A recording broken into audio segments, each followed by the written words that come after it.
We want to read to you the evolution of castles. Ms. Treble, what are your thoughts on castles? Well, I think they're super cool in learning the evolution of castles. They just keep getting better, really. So I think it's a really cool thing to look at, and I'm glad they still exist today. Yeah, and this article is going to help us understand how castles went from just small little forts to massive, huge monstrosities. Just like Raglan Castle in Wales right behind us. Hey, should we begin?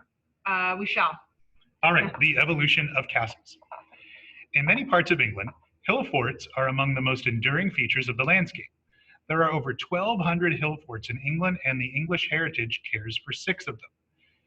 The earliest forts were probably built around 900 BCE, with many constructed between 800 and 700 BCE. That's really old. These usually had a single circuit of rampart, which is the wall around it, but by around 400 BCE, some hill forts, like spectacular Maiden Castle and old Oswestry, were being strengthened with multiple rings of defenses. Hill forts had a wide range of uses, and defense was just one of them. They were places to protect grain, cattle, and treasure. They provided spaces for people to live, trade, and celebrate. It's also likely that they were used as a refuge in times of conflict, and there is evidence that life in a hill fort wasn't wholly peaceful. The Norman victory at the Battle of Hastings in 1066 marked the beginning of the age of the castle in England. Even before the battle, William the Conqueror built a castle at Hastings near his landing place. Over the next 150 years, the Normans conquered the country with them and built around 1,000 in England and Wales, castles. Castles were something quite new in England, as the chronicler Oderic Vitalis explained. The fortifications that the Normans called castles were sacredly known in the English provinces, and so the English, in spite of their courage and the love for fighting, could put up only a weak resistance to their enemies. And just to clarify, that Battle of Hastings in 1066 is one of the most famous battles in world history of all time. Please click on that link if you'd like to read more. Anybody who takes AP, EuroCiv in high school, you will spend a lot of time learning about William the Conqueror, the Normans, and the Battle of Hastings. It's a very, very important event in medieval history. Reading on. From the later 12th century, the focus of castle building shifted from keeps to outer defenses, gatehouses, and enclosure walls. Gatehouses, the most vulnerable point of the castle, often became mini castles in themselves, as at Dunstanburgh Castle, with towers and barbicans guarding their approaches, as at Helmsley Castle. Walls were made taller to stop missiles from being flung over them and to give extra velocity to missiles aimed at attackers, like coming down.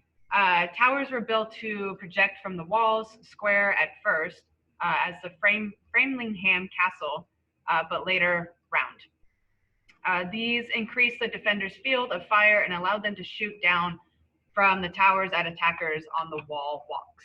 So it seems like what we're reading so far is as castles became more defensive, and maybe as weapons got better, they started to build towers up so they could kill people from down below? Or? And less round is what I'm seeing. It's more square, or it became round. Yeah. All right, well, let's read on. Defenders could also shoot longbows and crossbows through loopholes in the wall, or from behind battlements on the wall tops. Projecting galleries made of stone or timber might extend over the edges of wall walks so that defenders could shoot or drop missiles on attackers immediately below.